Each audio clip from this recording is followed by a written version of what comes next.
What's up, guys? Welcome back to Newswave. So yesterday, the PlayStation 5 released, and it turned into a mad scramble online, kind of what I figured would happen. Websites were going down left and right. Walmart was trying to put PlayStation 5s up, but then it would crash right away, and people were having a hard time just adding it to their cart and checking out. It was all over the place. But wouldn't you know it, after these sites went down, all of a sudden, a bunch of PlayStation 5 started popping up on eBay at some super high prices. Turns out scalpers were the ones yesterday that made out pretty well. We'll talk about that here today. Also, Nintendo released sales figures from the NPD for the Switch, something they don't do too often, but it makes sense why, because the number they showed us has us once again drawing comparisons back to the Wii. Guys, if you enjoy these videos, make sure you hit that like button, helps out a ton. And if you're brand new here, hit that red subscribe button down below. By the time we come back here on Monday for the next Newswave, it looks like we will have passed 500,000 subscribers. So a big thank you to everyone out there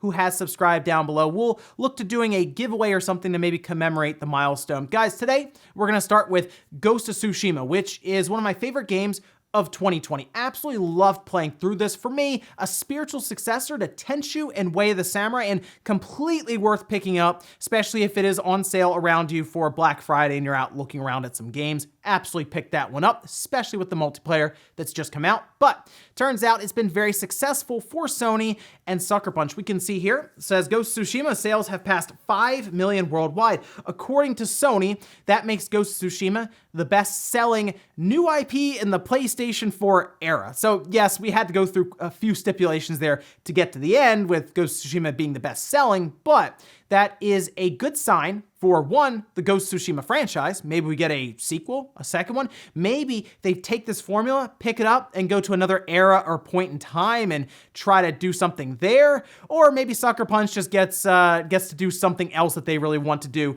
going forward here. Either way, great to see Ghost of Tsushima be successful this way, and Sucker Punch put out a game that was so well received and sold well, and now we get to see what they have for us next. Also, we did have Deathloop delayed out of this year to next year, but they really just told us Q2 last we heard from them, but now we have an actual release date for it. You can see here, Deathloop launches May 21st, 2021. This is on the PlayStation 5, and they have two different versions now. Interestingly enough, the standard is still $60 according to the press release, and then they also have a digital deluxe that's going to be $79.99, so an $80 version, and that will have some extra things to it, which includes different unique weapons, character skins, the soundtrack, and then 2 trinkets described as equipable buffs. Now, it's not uncommon to have deluxe editions. I'm just a little surprised that the standard is still 60 with everything moving up to 70. Maybe they figure, hey, we'll have the deluxe at 80, we'll have the regular at 60, and it'll meet somewhere in the middle, just averaging out. But Deathloop, I'm kind of mid on it still. I know a lot of people are very excited for it, but I kind of feel like I'm just gonna have to play the game and see how good it is or not, if I like it. I don't know. I mean, it's Arcane. Arcane's done some pretty good stuff in the past that I liked with, like, Dishonored.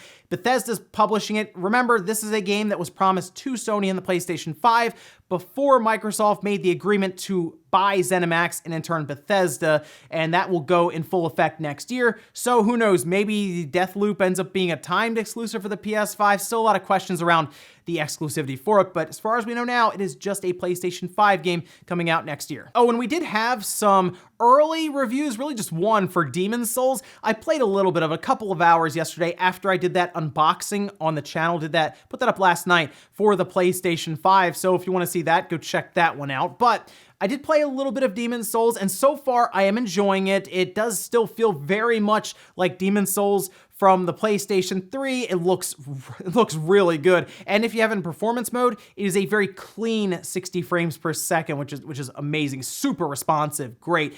But we did also have one review from Game Informer. You can see it is currently at a 93. So we'll see how well it does going forward as people get a chance to play through it and then review it.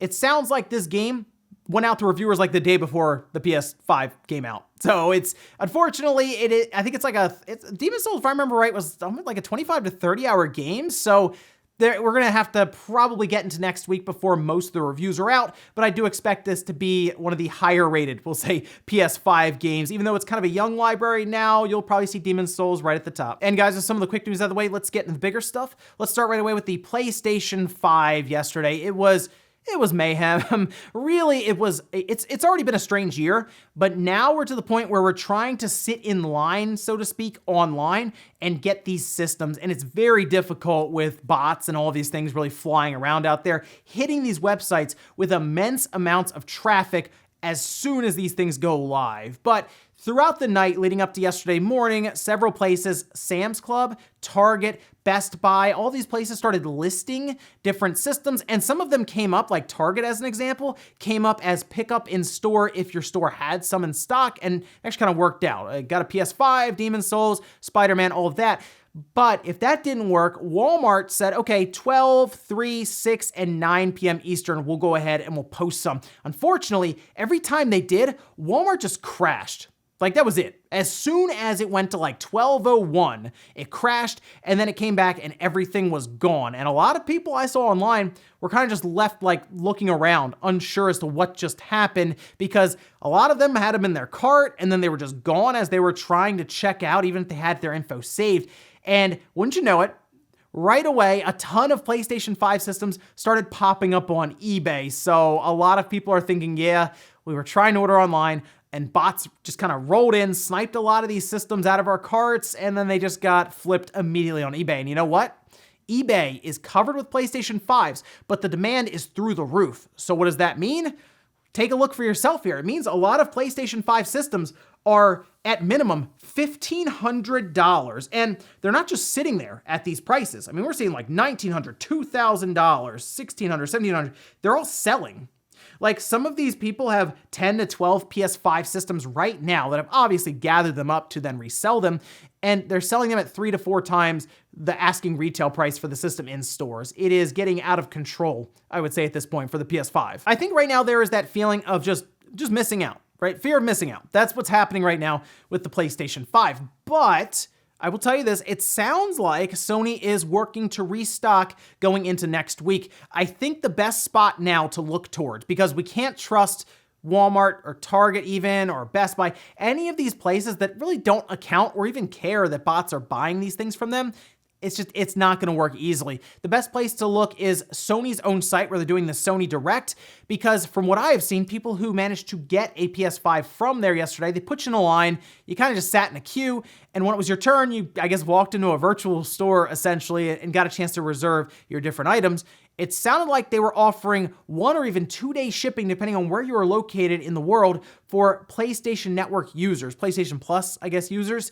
And I saw some people who were getting it this weekend after ordering it on release day that night. So it's at least an option. That might be the best way. Keep an eye on Wario64. He'll probably have the links ready to roll on Twitter as soon as they go live, and keep an eye on Sony's site for that. That's probably the best spot to go, because every time we try Target or Best Buy, these sites just crash. Oh, and also as a reminder, since you're here so early in the morning seeing Newswave, there's another item that's gonna go live today that's gonna have a similar effect here with the PlayStation 5. It won't get to thousands of dollars, but it's already showing up on eBay at triple its value just about, and it seems like a lot of scalpers are gonna be eyeing this one up, and that is that Nintendo Game & Watch. That's out today. So if you were looking to get one for your collection, swing by your local Walmart, Target, Best Buy, wherever when they open in the morning, and they should have them on their store shelves, or maybe they're getting them in the boxes and they'll be confused when you start asking them about a Game & Watch, but check them out and see if they have it. Next up, let's talk about Nintendo's massive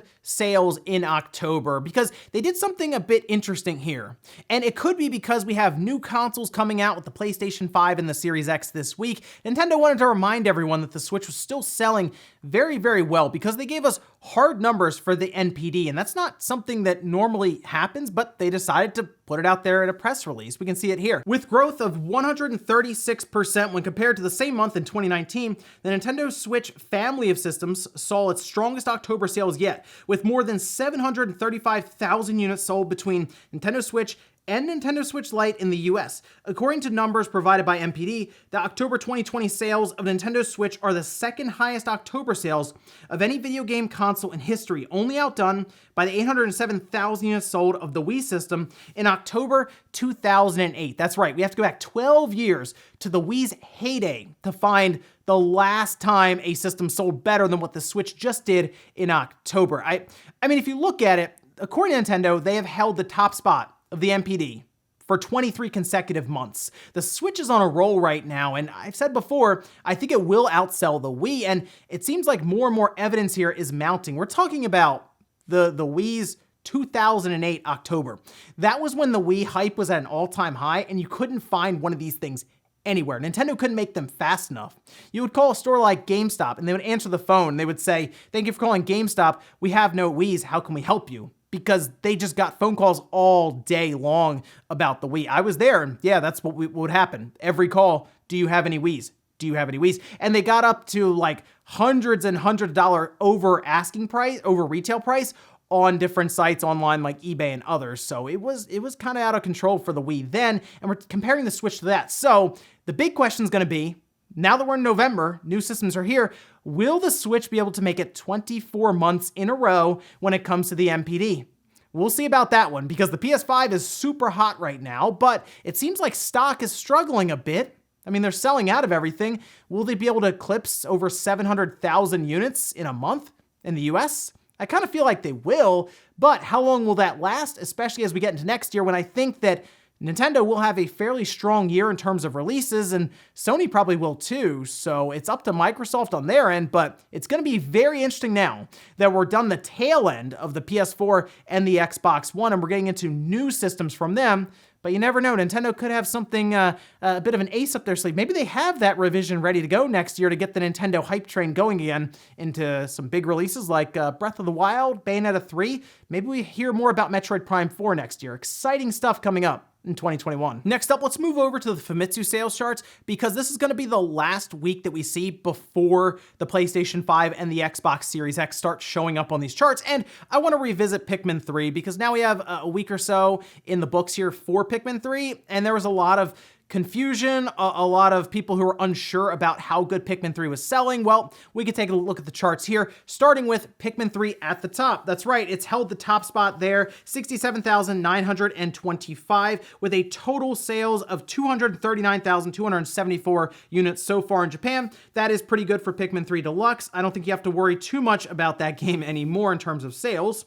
Then we have Ring Fit Adventure at 237,256, Animal Crossing New Horizons there at 3. Then we have Pokemon Sword and Shield and that expansion pass. Remember, they released that alongside of the expansion pass itself when the latest DLC came out. 18,638. Then we have Shadowverse Champions Battle, Mario Kart 8 Deluxe, Watch Dogs Legion on the PlayStation 4 specifically, Super Mario 3D All-Stars, Minecraft, and then Pokemon Sword and Shield. Moving over to the hardware, the Nintendo Switch at the top, 139,200 units. Then we have the PlayStation 4, 3,275 units, the 3DS at 561 units, and then the Xbox One at 29 units. That is not a typo. It really is 29 units. And by the way, that means that the Xbox One is going to finish up with 114,617 lifetime units sold in Japan. Not a great number over the life of a generation, considering the Switch just outsold that number this past week, just in 1 week, probably in about 5 days, to be honest, because they oversold that by like 20,000 units. So now I'm very interested to see how the Xbox Series X or the Series S will be received in Japan, because Phil Spencer does seem interested in improving their stance in Japan and trying to sell more.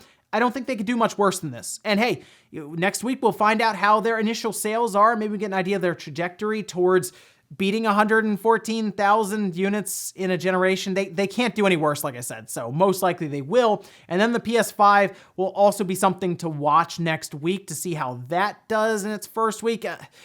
These are going to be interesting systems to watch, especially with the Switch existing right now in Japan and seemingly taking over all of Japan. If you look at the top 10 in terms of the games that we just looked at, only one of them is the PlayStation 4. The other 9 are all Switch titles. So I assume that's going to change with PS5 next week, but we'll see. Interesting stuff coming up, again, in 2021 to keep an eye on in Japan. And in our last bit of news, let's talk about how the PlayStation 5 actually does have a web browser. We talked about before, Sony said, no, there's no web browser because no one's really going to use it on our game console. Most people will use their phone or their tablet or their computer, so they decided not to include it. I figured, as many others, that it's probably a way to circumvent some hacking attempts or just kind of tighten up security a bit by not having a web browser, but the PS5 does have one. It's just you're not able to access it easily. Ars Technica put up a whole guide on how to access it, and it has to do with you going through the online manual that they have for the system itself that you can access on the system.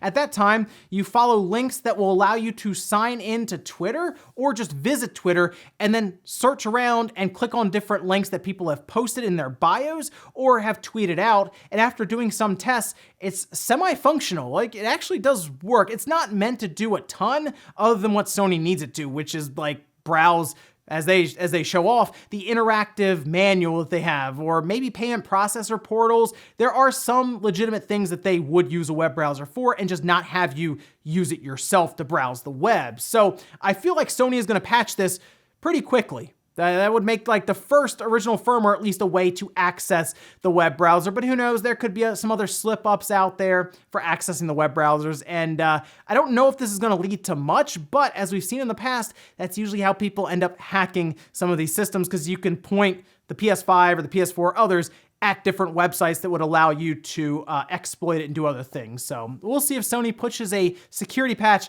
very quickly over the next week that seems to fix it. And we'll finish up with the comment of the day, as you're seeing here. This is from 1998 saying, to be honest, the issue with service-based games is that once you've played one, most of them feel repetitive. I think they can work, but the service-based games really need some proper innovation. Yeah, I'd agree. I think a lot of these service-based games right now feel very cookie cutter. A lot of them feel very much the same. That's the issue I run into with a lot of Ubisoft's games. They feel very, very similar. They have that Ubisoft formula, which also follows up with the Ubisoft fatigue that I've talked about, and those service-based games tend to get something very, very similar, and I think that's one of the reasons that Godfall comes out, follows all of the cookie-cutter formulas, and people just aren't really feeling it. And it could take a while for them to reinvent it, figure it out, and by then, will people still care? Because first impressions are very important with a lot of these games. I hope that going into this generation, we figure something out with these games as a service style games, and there is legitimate innovation around them, because otherwise it's just gonna feel like the same old thing every time we get another one of these. And I mean, I kind of prefer the old days now, looking back on it, when we'd get 3 or 4 games from a company every 10 years, rather than like one game every 10 years. I mean, like, I really miss the old days of Rockstar when we get a bunch of games like Manhunt. That was pretty cool. We have Midnight Club show up and Bully. And now it's just like GTA Online. We're just gonna do that. And ladies and gentlemen, that's gonna do it here for Newswave. Enjoyed this video, guys. Hit the like button, really helps out. If not, hit the dislike. Leave comments down below about everything we talked about today. Where's the PlayStation 5 mayhem yesterday? Were you a part of it? And did you happen to get a PlayStation 5? Let me know about your story with that down below. Also, what about the Nintendo sales in October? We're comparing it to the Wii from 2008 now. How much longer do you think until we stop talking about the Wii and we start talking about the Switch chasing down the PlayStation 4? Thanks, guys, for watching. Have a great weekend. I'll see you back here Monday morning, 8 a.m. Eastern Time for Newswave.